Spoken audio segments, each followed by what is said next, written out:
Josie released her debut single Down Here earlier this year, and it's had over 120,000 streams already. Her latest single is Freight Man, and it is such a lovely song. So I'm looking forward to asking her all about it. Hi, Josie. Hello, how you going? I'm going very well, thank you. How are you? Oh, cruising. I mean, living the dream while chasing it. Robbie Mortimer's told me, so I've stolen his line and I've been saying it to everyone. But it's my favorite. Great. Living the dream while chasing it. Yep, that's it. God, well, that belongs on a t-shirt. Yeah, actually, man, I better hit him up. I'll be like, mate. Get the copyright on it before he does. Yeah. But we are here to talk about Freight Man, which is about your father. And it is a song you wrote with Travis Collins, multiple Golden Guitar winner, while you were at the Junior Academy of Country Music. How did you decide that the song was going to be about your dad? Yeah, the decision of writing this song, it was actually terrifying going into this co-write. Like, let's be real. This was my first ever co-write I ever did. And it was with Travis Collins. Like, what on earth, for starters? But I mean, just walking in, before I even walked into the room, being told that I was partnered with him, I was like, there is no way. What do I do? I don't even know what to say when I get in the room. But I was working myself up and sitting in the little dorm rooms that we're in at the academy with my mum, listening to all these Travis Collins songs. And I was like, yes, get me hyped.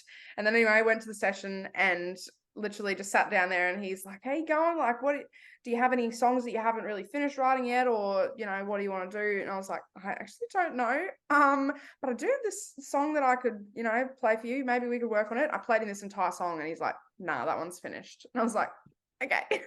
And he's like, okay, well, tell me your life story. Like, tell me about you. What's brought Josie to where she is today?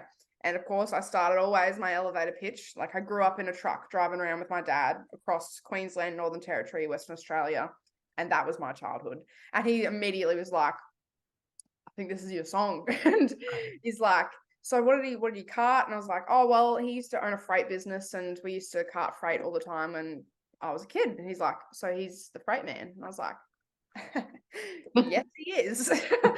And from then onwards, all of the words literally just fell on the page. Like, truly, it wrote itself. And all these little quirky things. He was kind of sitting there like typing away, and I was just like feeding him all these words. I'm like, oh yeah, I used to keep bull dust in Tupperware. That was fun. And he's like, bull dust in Tupperware. Like, Yeah, right. that's literally how it happened. And it was still to this day one of the best co-writes I've ever been in. I mean, my first one with him, it has to be, right?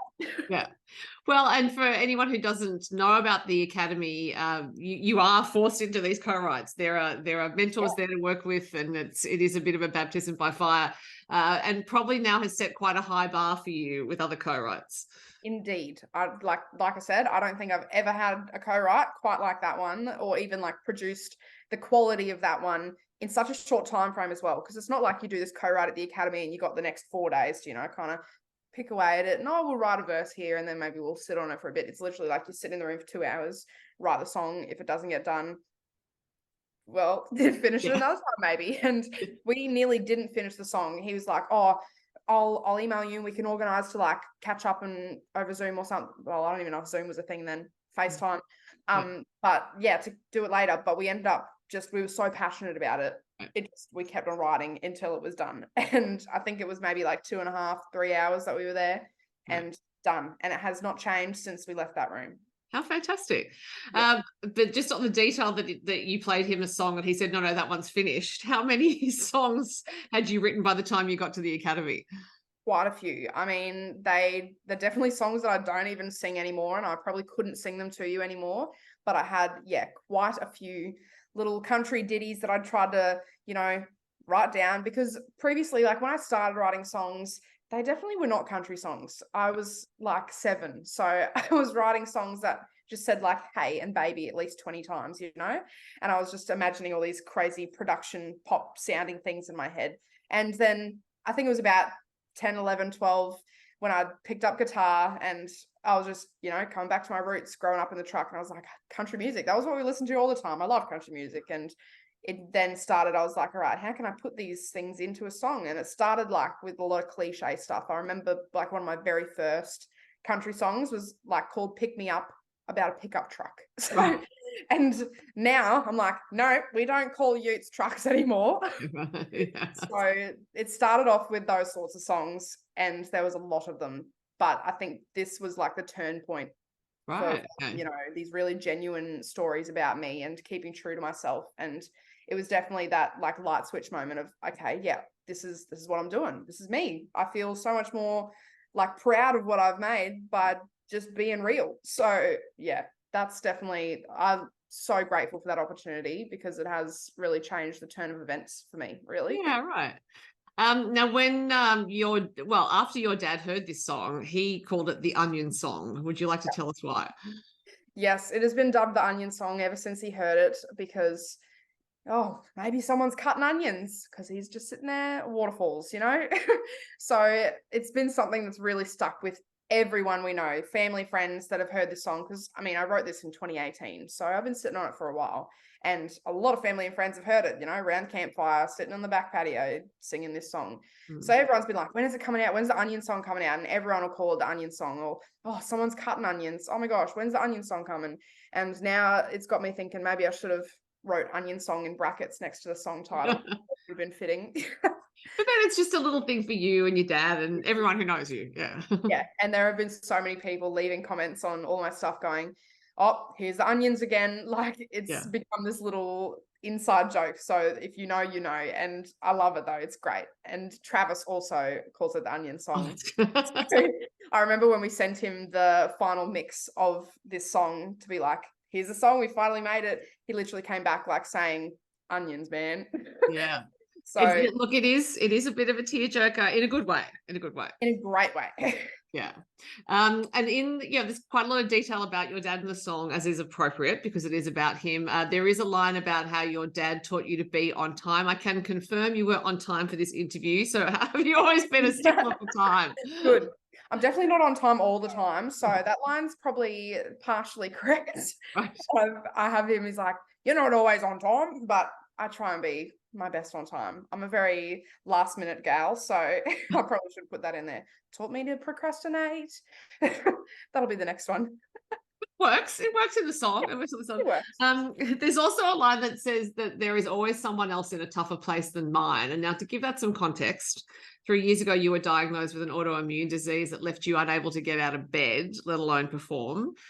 You are now out there releasing music. So what has enabled you to be able to get to this point where you're healthier than you were? Yeah. So being diagnosed 3 years ago was, terrifying. But that line, seriously, it gets me through. There's always someone else in a tougher place than mine. And, you know, getting diagnosed through to months and months of being in the hospital each week, trying to figure out what sort of medications are going to work to get me back to being a normal, you know, healthy girl. And yeah, it was months and months of being in the hospital and trial and error of steroids and different infusions and stuff like that. And then finally we found a good mix of stuff after I'd been on a dose of steroids and all these other things. And then I got on this infusion that I've been on ever since, and it's worked amazing for me. It's given me my life back. I'm actually in medical remission. So thanks to this infusion, which I get every 8 weeks. And yeah, it's let me keep chasing my dreams. Here I am releasing music, which I know 3 years ago, sitting in that hospital bed, I probably wouldn't have thought that I'd be able to, you know, keep chasing this dream. So I'm very grateful for, medication. It's great. It's given me my life. And yeah, especially the hospital here. It's been incredible. Like all the support there, even the nurses, they're just so lovely and they've always been huge fans of me. And every time I come in, they want updates about music. They play my music video up on the hospital screen for the whole ward to hear. Like they love it. And I think that makes it even more, like a little bit more homely. So I'm not going in there and just getting jabbed with a needle and off you go. Like it feels like a little family in there. So I'm very grateful for my hospital experiences. But I imagine it was a shock at the time because obviously you'd been to the junior academy, you had some things in motion, and no doubt you had plans for what you were going to do for your music at that time.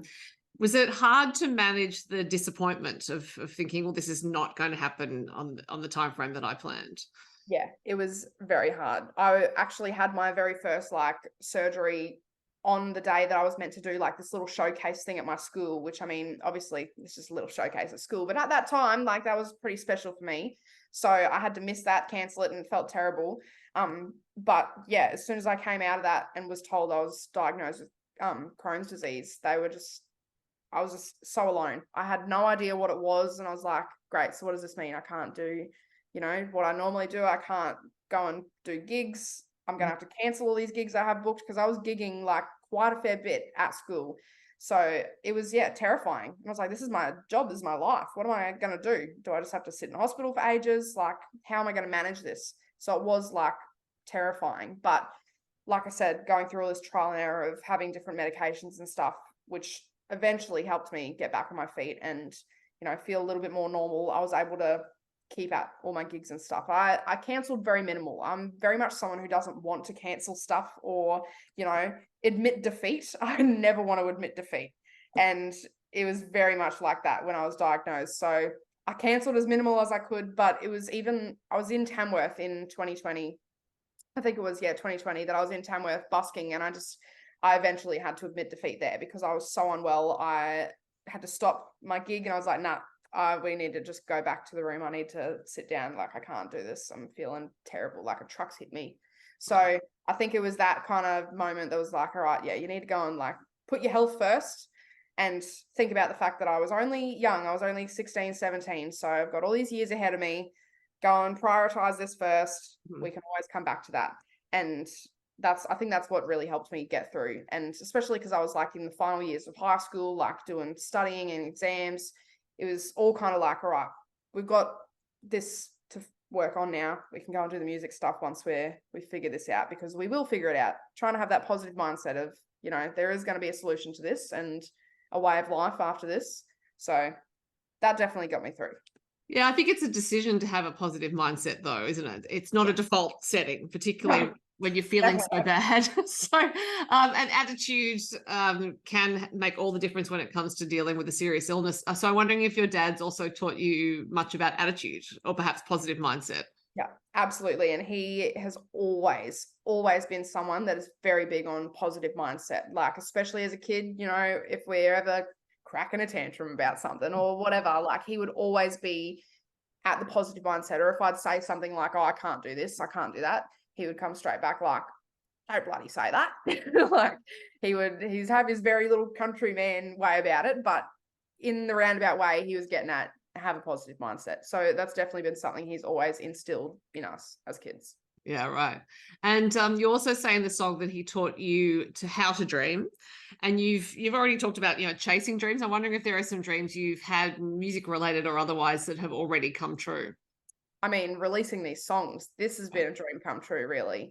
And just the immense amount of support I've received from them has blown me away. I did not think that this is how my debut into the music industry was going to happen. I mean, obviously I'd been around for a while doing gigs and stuff, but I've never had a product to show or a song in the world for people to go, okay, yep, that's what she does. That's what she sounds like. Great. It's always just been, it'd have to be a word of mouth thing if I was playing a festival or whatever, or they'd hear a video, So I think having these songs out there, obviously being my debut into the industry, I was like, all right, we're going to just we'll just touch the waters and just see what happens. But it has been insane. Like, we've hit 55,000 streams on Freight Man in a week and a half. That just blows me away. I don't even understand. Crazy. So yeah, that's a big dream of mine that has already big tick, Mm-hmm. Well, and it must be so satisfying as a songwriter as well to think, not just as a recording artist and a singer, but to think I've written these songs that are actually connecting with people. Yeah, 100%. And that's actually the big thing about Freight Man, is I didn't think that it was going to relate to a whole lot of people. I was like, oh, this is such a small niche, thing, growing up in a truck. Who else has done that? And I put it out on TikTok as a little teaser. It went ballistic. So many people have followed me and commented and sent me messages like, girl, you literally just described my life. Like, I grew up in a truck and I've had all these quirky little experiences too. Or, oh, I'm from a trucking family. We 100% get it. Like, this hits home. And I'm like, wow, okay. Did not think that it would hit so many people so hard. And it really has. So I'm so grateful that my music is, letting me connect to all these other people that have had that same experience. Yeah. Now, there is a lovely video to go with this song, and it features several clips of young Josie in the truck. It's very cute. It must have been fun going through all those old videos. Oh, it did take me forever. Like I'm talking hours of going through it, especially because the way we did it, we didn't like go and get the tapes convert because it was tapes. We didn't get them converted or anything. We literally, it's probably really dodgy, but we put it into the old camera that took these videos, and it had like a little view screen. So we had it on that, connected the camera to the computer through some weird little dongle, and then had it up on the computer and then screen captured like the computer. It was very dodgy, but definitely cheaper than having it converted. Yeah. And I had to just sit there and every time I'd see little Josie pop up, hit record on the computer and rewind it back a bit. And oh my gosh, getting to the end of the tape and then having to rewind it all the way back and realize I was only halfway through the tape when I started it. It took forever, but it was really cool to like go back through that footage and see what I mean. So it was all through my mum's eyes pretty much. She was behind the camera, and to see what it was like while I was so tiny. Obviously, I don't really remember too much of those trips specifically. They were like my very first truck trips. Hot tip, very first. So it was really cool to just see, so cool to see where my parents took me as a little kid and how lucky I am to have had that experience and go to all those places. Like you can see Devil's Marbles in the Northern Territory in the video, and that's one of my favorite places. And knowing that I've been there so many times through so many little stages of life is really cool and special to me. But it was a lot of fun. And then there's quite a bit of your dad carrying around like a little mascot as well. Like he's so proud to have his little mascot with him. That's me, the little offsider. The tire tapper. That's me. So do you feel like you have an innate need to get on the road now? Like you just often itch to get out for a long drive? I am really. And that's a big thing that I so miss, going out on those truck trips. And I mean, I'm also a music teacher during school terms. So we're in school holidays at the moment, and I really wanted to, use this chance to get out and have a little truck trip, especially amongst all this Freight Man release stuff. I thought it'd be awesome. But just being so busy with like music stuff and interviews and whatnot, it's like, when am I going to be able to get that chance? I'm like itching to get back out there and just go travel and see the station workers and see parts of the country that I haven't seen for quite a while. So I mean, obviously, if I can't get out there in a truck, I'd love to get out there and do a bit of a tour. And I've got this big, great plan of doing an Outback Queensland tour in the back of my mind. So trying to work on it. We'll see where we can get with it, but that's definitely on the cards for me. It's something I've wanted to do for years, but I think at the moment is probably like a better time to do it now that I've been thinking about it for so long. And I think it'd be very fitting to go and just visit the Outback towns and, bring some entertainment to these little communities that probably don't really get that stuff too often. So, and then of course, go see Outback Queensland, or I'd love to head into the Northern Territory. I love it in there. So we'll see what we get up to. Do you have any firm plans at the moment, apart from thinking about that sort of tour, like for Tamworth or anything next year? So Tamworth is also something that I've been really thinking about in the last couple of weeks. And I haven't locked anything in yet, though. So that's my problem. I need to really hook in and check stuff out. But nonetheless, I'd love to get down there just to go and network and catch up with all my friends and see everyone. It's such a bustling week. Well, 10 days. It's a long time. So I need to work some stuff out and see if I can get down there. But it really is where it's at. And I'd love to just go and catch up with everyone. I feel like it's been such a long time since I've been at, a festival with all of my like old academy friends or just new country music friends that I've met along the way. So I think it'd be awesome to go and see everyone in the flesh for once. Yeah. Now, in terms of recorded music, are you planning other releases? It sounds like you have enough to keep you busy during school term time. So I'm guessing you probably schedule releases around school terms. I didn't realize that I did, but I actually have done both of these releases on like the week one of a school holiday, which was actually unintentional, truly, but it's worked great for me because then like that first couple of weeks of interviews, it's been like, oh great, don't have to worry about teaching. Awesome. But I do go back to the studio in a couple of weeks, so I'm very excited about that. Gonna go and get some more songs under the belt, and hopefully I can get some stuff out within the next 3-4 months, I'm hoping.